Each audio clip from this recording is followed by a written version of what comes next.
Good. Hi, I'm Ahhleeyah Grace, and welcome to Beloved Essence.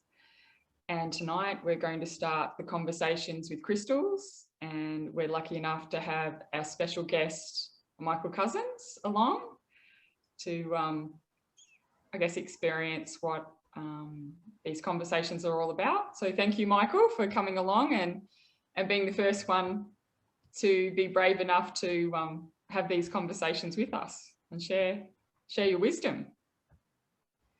Yeah, thanks, Ahhleeyah. It's great to be here tonight, and it's great to be part of your world of crystals, I suppose, if you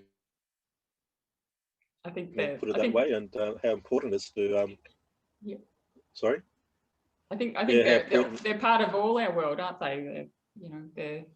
Yeah, well, it's something that sometimes you have in your home and you don't realise that it's there. Like it's not just part of the furniture, but obviously there's something there to be part of the family. Especially when I was growing up, not so much crystals, but you hear about crystals all the time, and I suppose from there are other rocks that are close to crystals, and the quartz is obviously something that we've always found along that journey. And you've got the clear crystal, and I believe you have the black crystal too. Is that correct? Yeah, there's black crystals. I think there's all sorts of colours. I think I'm more familiarised with the black crystal in my home. Yeah. I don't know if it's a priceless or whatever you see it as. I mean, like crystals can be anywhere. I like like crystal chandeliers, and they've been used for all sorts of purposes. Yeah. Well, there's beautiful songs come out of it too as well. So that it all depends how you relate to it. And certainly relating to it, it's like just doing a little bit of reading up on it. Obviously, it's something about cure sickness or get rid of evil spirits, or it could be used for tools, or people carrying around like small little rocks of crystals or other rocks, that are meant to be like protective, and it's good way of people connecting to, I suppose the word is Mother Earth, Yeah, beautiful. And you mentioned home before. Where do you come from?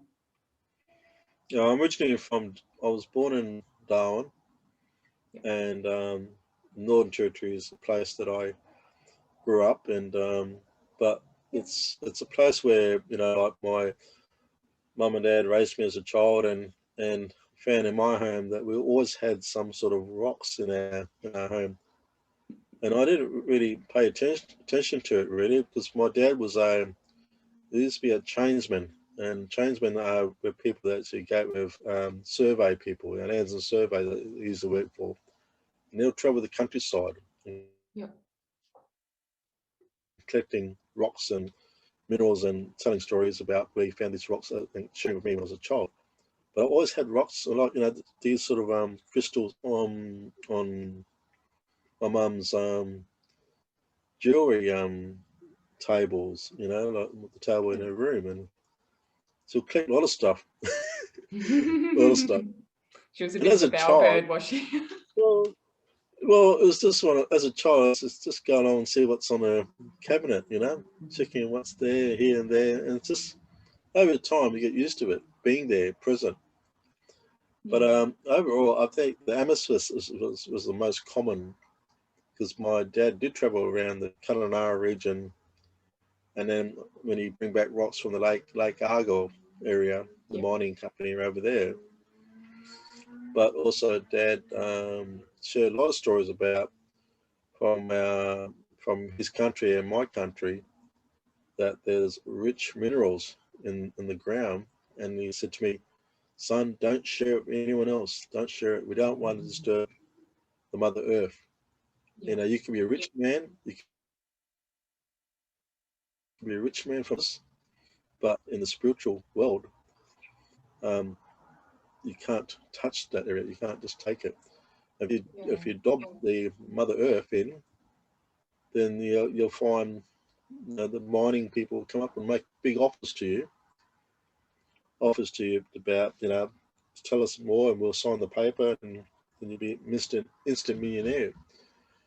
But I sort of had that story many years ago, but didn't really take notice of it, until you brought up the crystal tonight, and it sort of brought it back my childhood days, and not just childhood days, growing up with hearing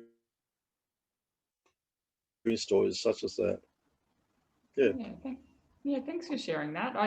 I felt to start these conversations so we can all feel a bit more supported, and with crystals, I know that they've been a part of my life for the last 15 years, and I just felt to have these conversations with people about how they can,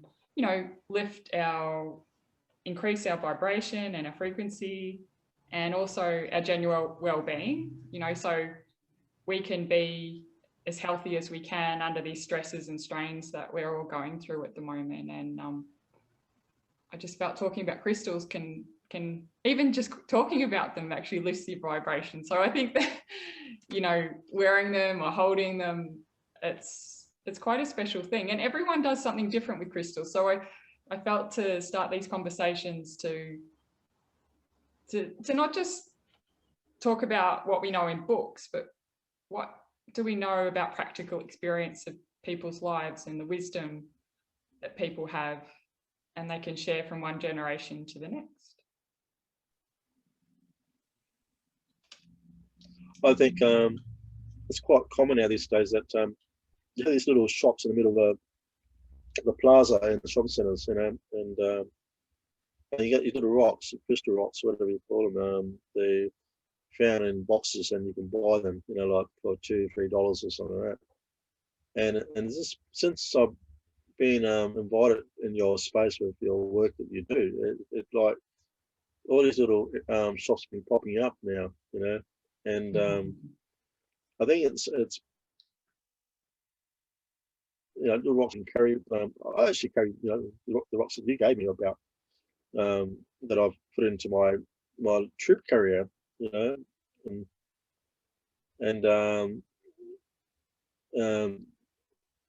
into my ashtray, if I can use that word.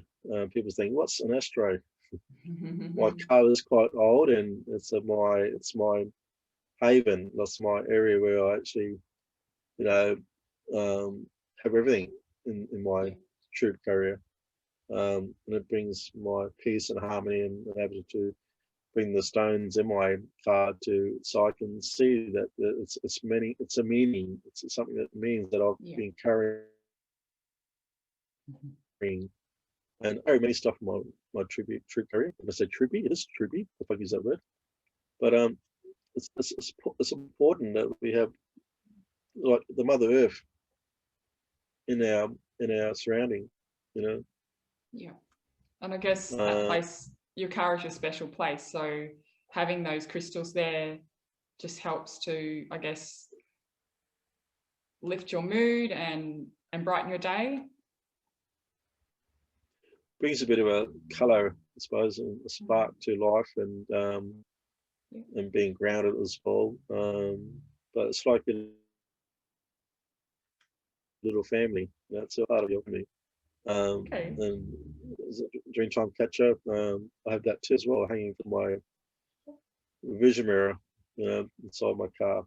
But and do you get comments on that as you travel around? I think it's really come down to is that people want to see what kind of person you are, what you carry in your car, or just something. Sometimes people make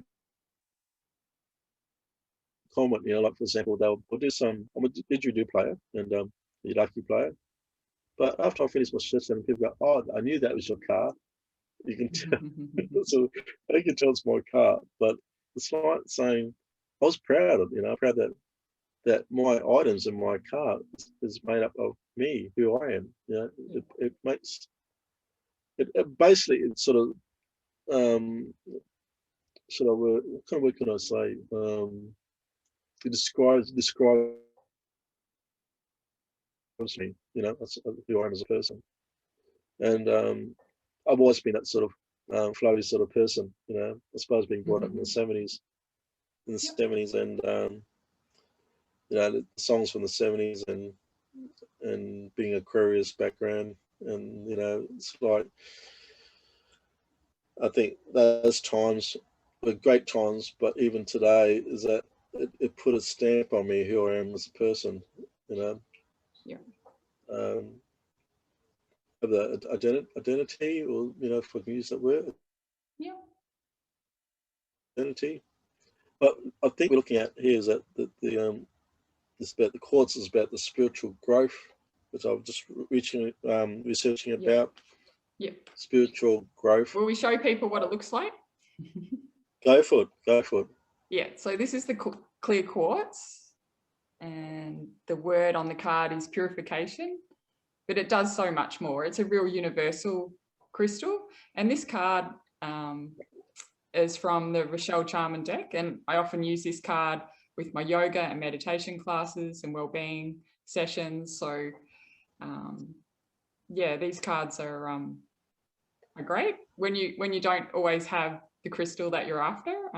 We can still connect with the energy of the crystal in these cards, and yeah, it's quite a good visual. And I also wear quartz myself, so that's a little quartz crystal that I wear around my neck, and it's got another little crystal with it. So sometimes when we wear crystals together, they amplify each other and go really well together, harmonize together. And that little green crystal is moldavite. So that moldavite is one of the most high vibrational crystals that you can get. But we won't talk about that one today. But the main one is the quartz crystal. And yeah, I'll hand it over to you, Michael, to just share with us, you know, what it means to you, this beautiful clear quartz. Yeah, I'm going to just pick out 3 words to describe that crystal by what I researched. And the 3 came out to me was the spiritual growth, awareness, and wisdom. And when you look at those words, like it means so much. It means so much. You know, I think a lot of crystals you can reach out from different ways, or from a different angle, and looking at your life in general. But every crystal, I believe, is important to your grounding, who you are. You know, if you reach out for it. If you don't, well, that's just another journey, you know. But looking at that crystal there, it has been around for a long time, you know, and it's been popping up different areas of life, you know. And like I said, through the music, songs been singing about the crystal, that particular crystal. Chandeliers, like, you know, it can be Western movies, you know. Old days, crystal chandeliers coming off, and I always thought it was a rich person's sort of say stone. Okay. But and you know, it's yeah, it's not a shy crystal. It's been out for a while. But looking at the spiritual growth, if I can relate to that, is that correct? With quartz, it's about learning about your who you are, a spiritual way, and connecting that way with life.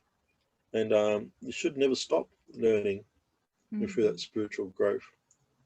And if that quartz has been around for a long time, we take notice of it a bit more and not just push it aside, and have more respect for it, you know, in terms of that. Awareness is another word.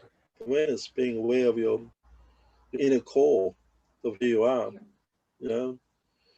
Connecting with the present moment. The present moment, your inner strength, you know, being aware of your weakness and your strength. And awareness can be what's around you too as well. And to take care, you know. So that quartz can actually mean something. It's looking after your of an energy line. Feeling that energy and feeling into that energy. It's just feeling it, just carrying around. I mean, a lot of people that do carry those little gem rocks around, but it's about how do you connect and respect it. Wisdom. It's wisdom is another word. Wisdom in Clear Quartz, that, they used to have crystals in. Remember the crystal radio sets? I can't remember exactly, but yeah, I remember the elders talking about the crystal radio sets and how they used to be powered by crystals, and so that wasn't that long ago that technology was used. And I see crystals like in communication, clear communication. I think the Clear Quartz is one that represents that. And yeah, I just wanted to share that little bit.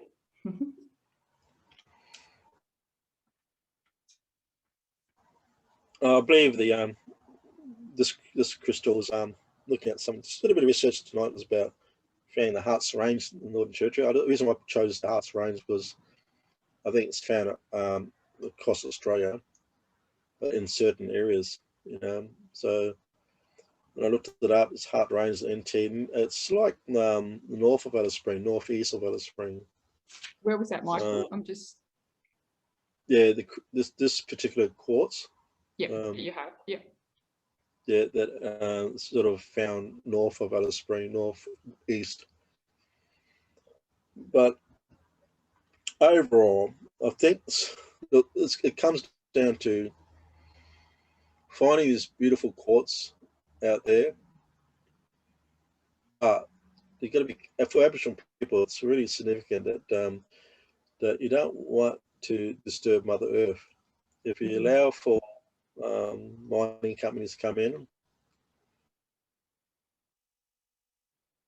and storm off, it could be a bad spiritual, of the Mother Earth by shifting its earth, shifting its energy. So what do you think about people taking stones and rocks home with them? Is that a good thing, or is that not so a good thing? I've heard different stories, and it's sort of like, if in the spiritual awakening or spiritual evilness could bring upon that, taking the evil spirits from those grounds. Sometimes I've heard people taking stones from the Northern Territory and bringing to Victoria, and it brought bad luck in the homes. Okay.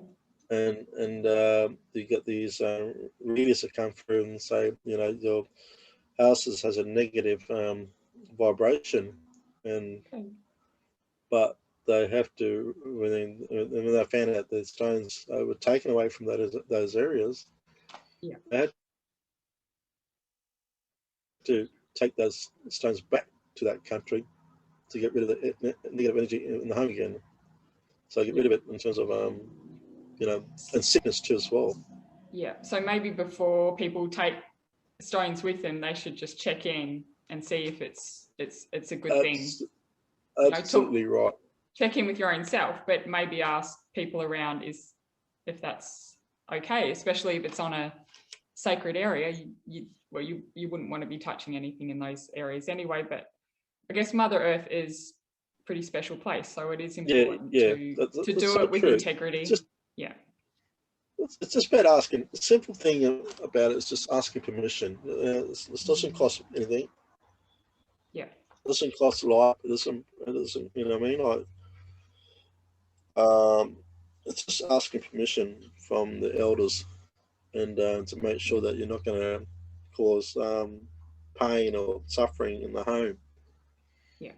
Because it's a and I've heard these stories before, and that's why it's sort of like, that's why I don't really like taking any sort of rocks or something that's significant from those areas unless I was given permission, Yeah. Just for my own sake. Yeah. And your crystal today, what does the crystal that you're connecting with, the quartz crystal you're connecting with, what message do you think or feel that it has for you? Well, what could be that quartz crystal from the Northern Territory region as well? What do you feel the wisdom is for you from that, the quartz crystal that you're connecting with? Oh, I think it's just like the three words that I described then, the spiritual growth, growing in life, awareness and wisdom. It's you got to be aware of your surrounding, be aware of your inner internal, person as you are. Yeah. But I suppose it's like a chakra, really. The mind and body and soul. As a didgeridoo player, I can relate to these spiritual connection as I'm playing, and I think we all have the same elements.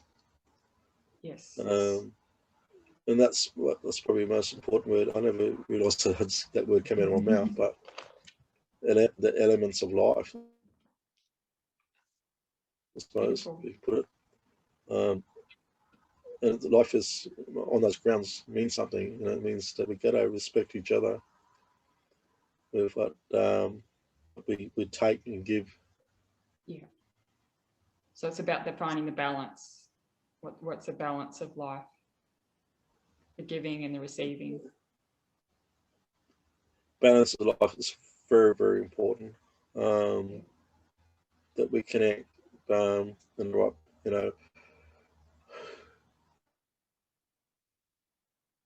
where we go ahead in life. Sometimes we have unbalanced situation in the past, but we're always going to have an unbalanced situation even when we go forward. But it's just a matter of recognizing the unbalanced situation and moving forward and finding a better balance. Understanding in a person, in a core of who we are. Beautiful. Stones are important. But what's your favorite stone? Do you have a favorite? I believe that. Well, look, amethyst is probably not my favorite, but because I've been brought up with it. But I think I just worked it out. I think I worked out why Mum wears purple. So that's her favorite color. Yeah. And it probably goes back to that quartz, the amethyst. Amethyst color. That always had in the home. It was being purple. But she always had purple dresses, and that's worse today. And purple's her favorite color and that sort of stuff.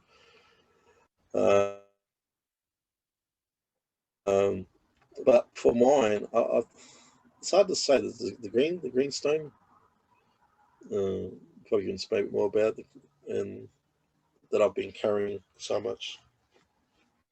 What is a green stone, Ahhleeyah?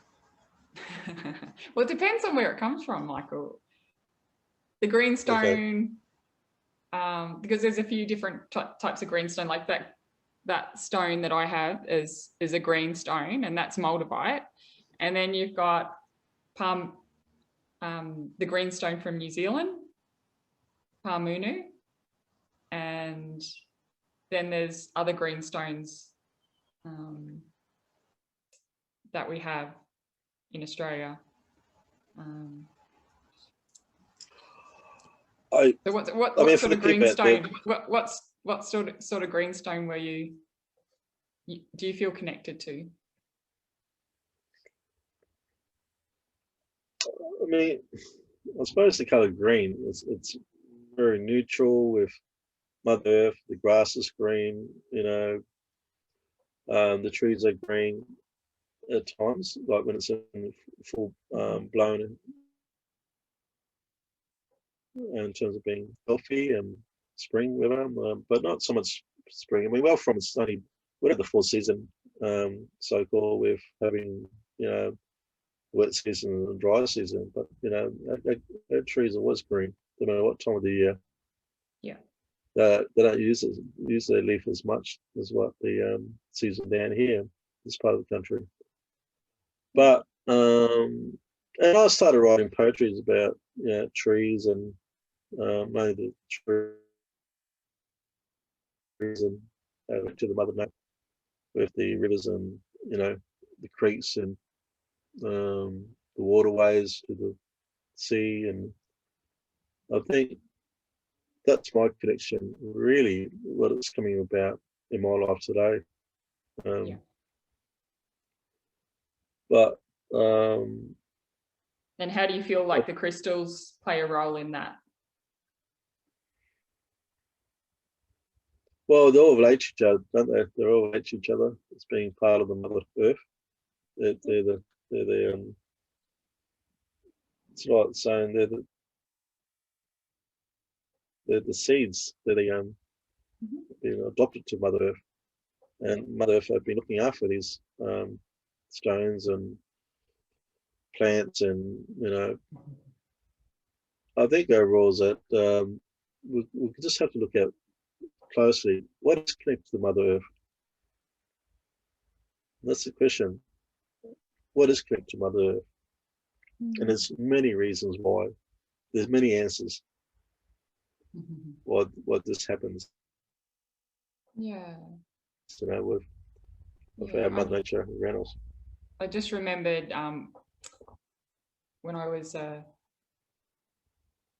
young girl, we lived in Queensland for a time, and we lived on a volcanic mountain, and we used to go down the road and we dig holes, and we didn't know what was in the dirt, but we felt like we just wanted to dig in that dirt, and we'd bring up these big eggs, so these big crystalline eggs, and then we'd break them open, and then there'd be this crystalline structure inside, and we didn't know at the time, but they were pretty well sought after, and our neighbours were gem collectors, and they decided that they would look after them for us. And they've become rich. Well, I don't know how much they were worth, but we had fun. We had fun collecting them, but we didn't realize, I guess that the value of them. But as children, we were drawn to them, and we felt a connection, even though we didn't know what that was at the time. And that was quartz crystal that we were digging up. So yeah, when you said the seeds of life, I felt like they were like seeds. They were really big things. And yeah, they were good memories, which is important, I think, as you get older, to remember the good times of your childhood. And I think, geez, like I think there's always been people around me, especially my family, like like my grandfather on mum's side. He worked in the mining area, look, the gold mine, in Pine Creek, and because his father was Chinese, he was pretty much the Chinese gold rush. This time it happened all around Australia. Yeah, well, that was all around quartz seams, weren't they? The gold was connected to the quartz. Yeah, there you go. And to make a fortune, or make a fortune to your family, or to I mean, gold rush days was quite common, wasn't it, throughout Australia? Yeah, they were. But my grandfather was part of that with his dad. We don't often hear about Northern Territory, so that's really beautiful to share that with us. You hear about the Victorian gold rush, but you don't necessarily hear of Northern Australia. Well, it's a place called Pine Creek. Yeah. Pine Creek. gold rush. And yeah, I think if you look at the history of it, there was 4 Chinese to 1 European person, if you could call it in those days. So the China's outnumbered the white settlers at the time. Yep. But yeah, so I think from there on that gold prospecting,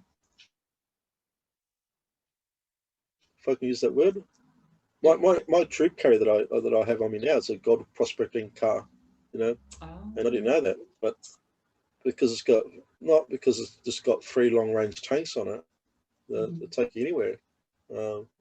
Yeah. But when I bought this car off this guy, and he told me that the guy before him that he bought it off said it's a gold prospector, and I believe it, in WA. Yeah, you could have the long quartz range crystals tank, in the vehicle. Whoa, since I didn't check that, I mean, it's got little pockets here and there. But they might be little fragments. Doesn't matter. The other crystals, the cars will be saying, "Come on, bring it on. We're here. Come and jump in the ashtray. You'll be looked after." Yeah, check your ashtray. Yeah, check the ashtray. There might be more gems in there. Look, I'm not and I really appreciate this interview tonight, but I'm just telling my story, how I feel, and everyone has different stories to crystals and minerals and out there. But certainly up north of Australia, what popped at me was the Lake Ahhleeyah mine, and I didn't realise. I just read up a bit about it before I came on board here. This closed down in 2020, sort of thing. So that's only last year. Yeah, it's just recently closed. Because the argon mine was where they had the pink diamonds too, weren't they? Correct. Yeah, correct. So there's, geez, I think we're quite a lucky country, if I could put it in a way. Yes. We've got a rich country, and it's a vast country as well. It's across the landscape and beyond. And I think of us in general, we tend to live in these cities and country towns where we're not really reaching out to areas of Middle Australia. It's the only probably places that I've seen sort of if there's minerals and everything else of gold or is Cooper Pedy, Yeah, it's like going on Mars. Got these opal country, like every time I go through there, it's like, I feel like I'm on Mars. I feel like holes digged up here and there. It's kind of all around you as you're driving on the Stewart Highway, trying out the conversations with crystals, Michael. We could talk to different people all over Australia about, what the gemstones are in their area. Yeah, those outback people. And I suppose some of those places haven't gone already, like in Pine Creek, after the gold rush. Yes. There's one particular family that stayed on, the Chinese family that stayed on. Yeah. And that supermarket, he bought it at the supermarket after that, and it was called Ahhleeyah. Ahhleeyah was the local supermarket, and I'm not sure if it's still operating today, but I've been through there quite a few times in the past. I did go through there and ask that question because I can see a big sign saying Ahhleeyah supermarket. And in there, and I explained about my grandfather. He's told him about that I'm related to this family, and he goes, "Yeah, I know your family quite well, But it's interesting. some of these people don't travel that far, or maybe, you know, that was their place from birth to birth, from one generation to the next, you know. Okay. And you got these old timers, should I say, that are throughout Australia. They've created their home, and and the family after that, family to family, I suppose. And, yeah.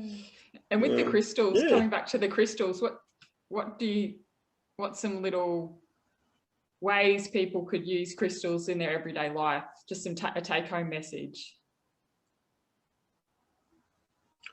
Well, I could say that treasure your crystal, you know, look after it, read up about it, and always treasure it, you know, always trying to, don't let it go, you know, look after it as much as you can, and keep it in your heart, because it, you know, it could be part of your family, it could be you, that you treasure this. I mean, we always collect things in life, you know, we always, I think over we never grow old with this side of it, you know. You collect these little quartz when you're young, middle age, and when you get older in life, and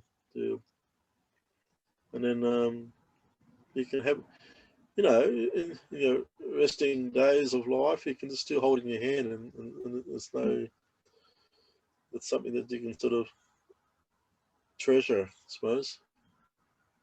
It's your own little treasure. Could be your own little jewel box you have, and keep it. Yeah.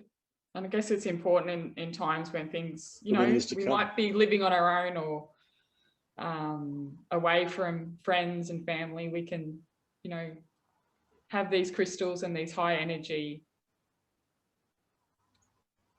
items around us and treasures that can really lift our energy and I guess put a smile on our face too, which is really important. Yes, it's very true. Especially during this time, these hard times. And I think that's, you know, like I can say, us Victorians. Well, I think I'm sort of like getting adopted to being in Victoria for so long in a way, you know. Yeah. But you know, getting through these hard times and just bringing good energy. You know, what's good energy around you? What can bring good energy around you? And I think these crystals can bring good energy. And this is all about is just, you know, take a note of it. You know, read up a bit more about it and see what it is all about. This special little gem. And it could be a good oath to, you know, to maintain in life. Beautiful. Well, thank you so much, Michael, for joining us tonight on our conversations with crystals. And I think we've covered a few crystals tonight, not just the clear quartz. So thank you for being brave and coming on board and sharing your wisdom with us tonight. Really appreciate it. And I thought before we go tonight, we'd choose one more crystal card for the next conversation so we can pick up. Oh no. Now it doesn't have to be you, Michael. It could be you, but it could be some other lucky person out there that would like to. But you say stop, so you choose it for them, and then they have to carry the torch. A touch. All right, here we go.